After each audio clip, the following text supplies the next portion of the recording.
Soalan furu nggak usah ngafir-ngafirin. Yang yakin bahwa baca Fatihah, baca Yasin boleh buat orang yang sudah meninggal dunia, teruskan. Yang nggak yakin nggak usah baca, selesai.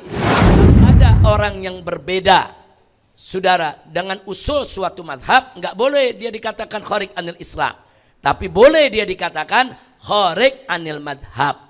Nah makanya tadi kita katakan yang kuning tadi soal pertanyaan munkar nakir, itu ciri ahlus sunnah wal jamaah.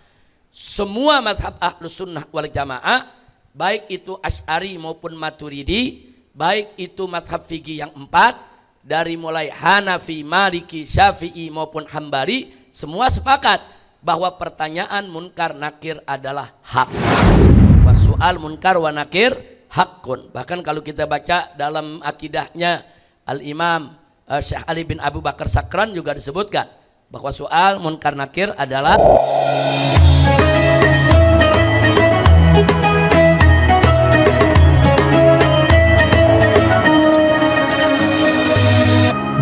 juga qat'i, saudara, pasti masalah usul. Contoh, qul huwallahu ahad. Dalil keesaan Allah adalah qul huwallahu ahad, itu dalil. Oh, kita mau tahu keesaan Allah ini masuk usul atau masuk furu, kita lihat dalilnya. Qul huwallahu ahad itu ayat Quran atau hadis? Ayat Quran. Wurudnya zonni atau qat'i? Qat'i. Oh, ini dalilnya qat'i, wurud. Nah sekarang kita lihat dilalahnya, ada gak yang mengartikan ahad selain satu tunggal esa tidak berbilang? Nggak ada. Semua sepakat bahwa qul huwallahu ahad adalah katakanlah wahai Nabi bahwa Allah itu ahad, maha esa, satu tunggal, tidak berbilang. Ada gak yang mengartikan lain? Nggak ada. Berarti kalau tafsirnya sepakat, dilalahnya nilainya apa? Qat'i.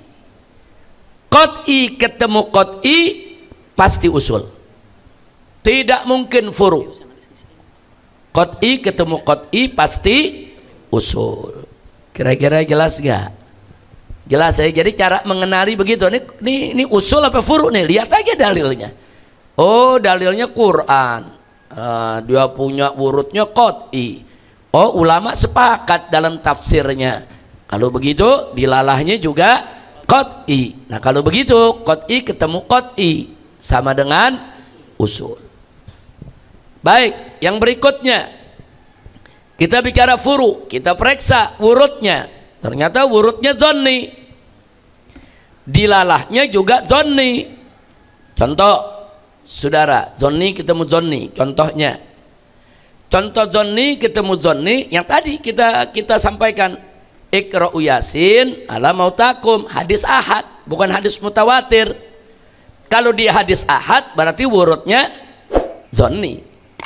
Terus makna mautakum ulama nggak sepakat. Ada yang bilang orang yang sudah meninggal, ada yang bilang sekarat. Berarti dilalahnya zonni. Berarti zonni ketemu zonni. Zonni ketemu zonni pasti furu. Nggak mungkin dia usul. Nah makanya lucu. Kalau baca Yasin untuk mayit dimasukin ke akidah, orang dikafir-kafirin. Ini furu bukan usul. Nah itu yang begitu dia nggak paham rumusnya ya ikhwan. Kan ada rumus. Rumusnya wurudnya zonni, dilalahnya zonni, maka dia persoalan furu bukan persoalan usul. Kalau persoalan furu nggak usah ngafir-ngafirin. Yang yakin bahwa baca Fatihah, baca Yasin boleh buat orang yang sudah meninggal dunia, teruskan. Yang nggak yakin nggak usah baca, selesai. Nah, kira-kira jelas ya. Nah, ini persoalan dari mana kita tahu itu furu? Rumusnya. Jadi manahijut tamyiz ini mempelajari rumusnya. Saudara, kita nggak kumpulkan dalam kitab ini semua usul dan semua furu, bukan. Ini bukan kitab yang mengumpulkan oh ini semua usul, ini furu, bukan. Ini kitab hanya memperkenalkan metodologi bagaimana cara kita mengenali usul dan furu. Oh ini usul, ini furu. Nah itu tujuan daripada kitab ini yang paling utama. Baik. Nah ternyata dalam furu kadang-kadang begitu kita periksa dia punya urut qat'i, tapi dilalahnya zonni, saudara. Nah kalau ini yang terjadi, qat'i ketemu zonni, itu juga dipastikan furu. Dipastikan furu. Nah, nanti di sini kita bisa lihat. Nanti contohnya kita berikan satu persatu. Di antara usul dan furu ada yang di tengah-tengah. Saudara, kita beri warna kuning. Wurudnya dzanni, saudara, dilalahnya qat'i. Ini yang diperdebatkan oleh ulama. Kalau yang qat'i ketemu qat'i usul, ulama enggak berbeda. Kalau dzanni ketemu dzanni furu, ulama enggak berbeda. Nah, kalau qat'i ketemu dzanni yang paling bawah furu juga, ulama enggak berbeda. Tapi kalau dzanni ketemu qat'i, ini yang ulama berbeda pendapat. Disinilah medan perdebatan antar ulama, ya ikhwan. Nah, jadi kalau perdebatannya di tengah, jangan perdebatannya dibawa kemana-mana.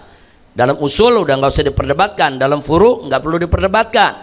Nah, tapi perdebatan itu terjadi di tengah-tengah ini. Mari kita lihat. Tadi contohnya untuk yang usul kita sudah lihat soal ayat Qul huwallahu ahad, ya ikhwan.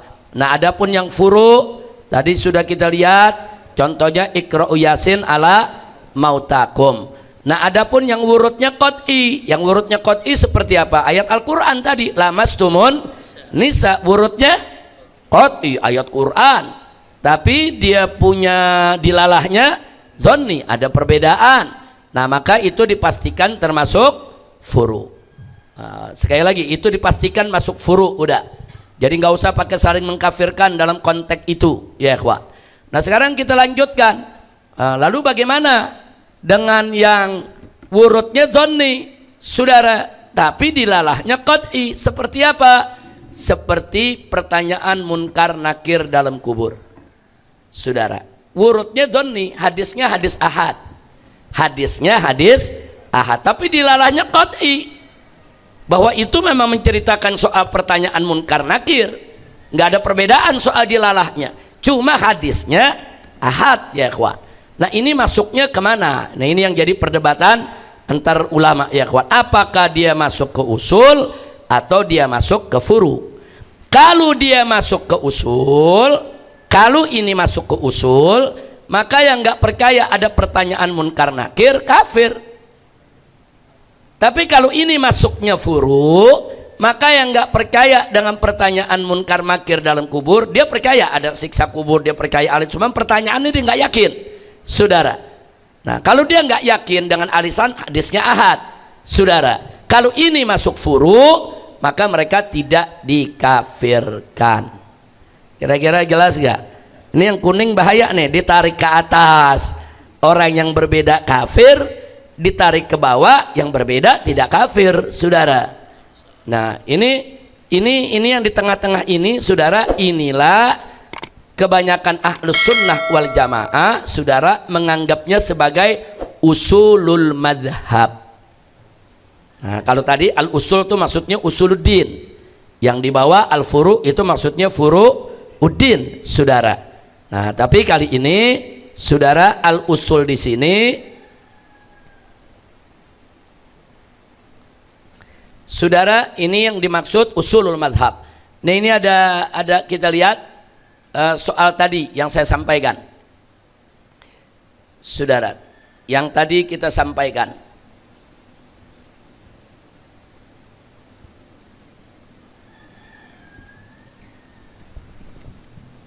Yang tadi kita sampaikan seperti dalam sholat, soal aqimus sholah, saudara. Aqimus sholah artinya dirikan sholat. Nah, dirikan sholat itu, saudara, dirikan sholat itu, perintah mendirikan sholat itu usul. Gak ada perbedaan pendapat. Aqimus sholah itu ya dirikan sholat, kerjakan sholat, itu masuk dalam usul. Tapi tentang tata cara sholat yang terjadi perbedaan rinciannya, saudara. Oh, ada yang berdiri sedekap, ada yang nggak sedekap, saudara. Ada yang takbiratul ikhya, ada yang takbirnya diangkat tangan, ada yang nggak diangkat tangan. Kalau itu furu semua. Tapi kewajiban mendirikan sholatnya adalah usul, itu disebut usulul syariah. Nah, ada lagi usulul akhlak, tentang akhlak-akhlak yang wajib. Makanya silakan kita baca kitab Imam Ghazali yang judulnya Arba'in fi Usuluddin. Nah, saudara, Arba'in kitab Arba'in, saudara. Di situ Imam Ghazali membahas ada 10 usul akhlak, 10 usul akhlak yang mahmudah, ada 10 lagi usul akhlak yang mazmuma. Kemudian ada 10 usul akhlak dalam akidah dan ada 10 usul akhlak dalam syariah. Jadi kita bagi itu usul, ada usul akidah, usul akhlak, usul syariah. Silakan buka kitab Imam Ghazali yang berjudul Al-Arba'in, Kitabul Arba'in fi Usuluddin. Jadi Imam Ghazali dari zaman beliau udah ngebagi tuh. Ini ada usul akidah, ada usul syariah, ada usul akhlak. Artinya kalau Imam Ghazali bagi begitu berarti usul dengan akidah tidak identik. Akidah ada pembahasannya, ada usulnya, ada furu'nya. Di dalam usul juga ada akidah dan ada yang bukan akidah.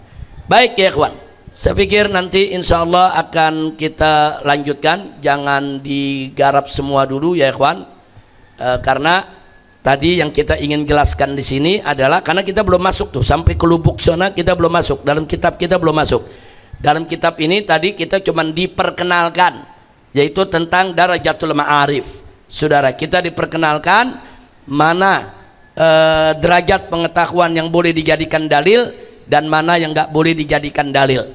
Dan tadi kita diperkenalkan di halaman 104-105 mana dalil yang disebut qat'i, mana dalil yang disebut zonni. Nah itu yang dibahas. Adapun tadi yang kita tayangkan yaitu lewat daripada layar kita sebagai pemantapan supaya kita lebih mudah memahami step by step, selangkah demi selangkah, sehingga kita tahu bahwa kita sedang menuju kepada pelajaran tentang bagaimana membedakan antara usul dan furu. Itu saja, saya rasa cukup. Kita lanjut ke faraid.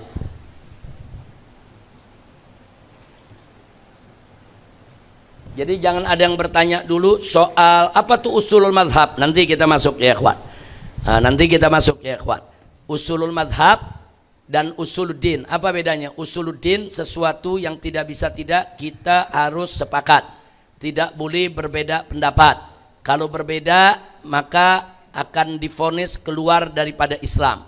Adapun usul madhab, sesuatu yang dianggap oleh suatu madhab sebagai usuluddin, sesuatu yang dianggap oleh suatu madhab sebagai usuluddin tapi dianggap oleh madhab lain bukan usuluddin. Nah itu usulul madhab. Kalau usuluddin sepakat, semua madhab sepakat, itu usuluddin. Nah kalau usulul madhab dia tidak sepakat, sehingga kalau ada orang yang berbeda, saudara, dengan usul suatu madhab, nggak boleh dia dikatakan kharij anil Islam, tapi boleh dia dikatakan kharij anil madhab. Nah makanya tadi kita katakan yang kuning tadi soal pertanyaan munkar nakir, itu ciri ahlus sunnah wal jamaah. Semua madhab ahlus sunnah wal jamaah, baik itu Asy'ari maupun Maturidi, baik itu madhab fikih yang 4, dari mulai Hanafi, Maliki, Syafi'i maupun Hambali, semua sepakat bahwa pertanyaan munkar nakir adalah hak. Wasu'al munkar wa nakir hakun. Bahkan kalau kita baca dalam akidahnya Al-Imam Syekh Ali bin Abu Bakar Sakran juga disebutkan bahwa soal munkar nakir adalah hak ya ikhwan. Nah jadi sekarang kalau ahlus sunnah menganggap itu hak, berarti ahlus sunnah menganggap itu usuluddin, saudara. Tapi saudara, ini hakikatnya masuk usulul madhab, karena ada kelompok lain saudara seperti Mu'tazilah, saudara, dia punya prinsip hadis ahad tidak boleh dijadikan dalil dalam akidah. Hadis ahad tidak boleh dijadikan dalil dalam akidah. Soal pertanyaan munkar nakir itu soal akidah, nggak boleh dalilnya ahad, dalilnya itu harus yang mutawatir. Nah sehingga saudara, bagi Mu'tazilah antara usul dan akidah itu sama, harus sama-sama qat'i dalilnya. Nah, tapi bagi ahlus sunnah nggak begitu ya ikhwan, bahwa dalil ahad walaupun hanya satu perawi saudara jalurnya, tapi dia hadis sahih dan disepakati kesohihannya, wajib dijadikan dalil baik dalam akidah, syariat maupun akhlak. Nah karena itu Dulu setahu saya ada satu ormas saudara terkenal di dunia, dia punya pelajaran dia nggak pakai hadis ahad dalam akidah. Nah sehingga dia termasuk yang menolak adanya pertanyaan munkar dan nakir. Nah ini ada di sekitar kita saudara. Lalu kalau kita mau masukkan ini sebagai usuluddin, ya dia kita kafirkan. Tapi kalau kita masukkan ini sebagai usulul madhab, kita mengatakan dia tidak kafir, tapi dia bukan ahlus sunnah wal jamaah. Nah kira-kira jelas ya. Kalau usulul madhab kita katakan dia bukan madhab kita. Nah, nggak boleh dikatakan dia bukan Islam. Kalau usuluddin dia bukan Islam. Kalau menolak daripada usuluddin. Nanti akan kita bahas lebih panjang.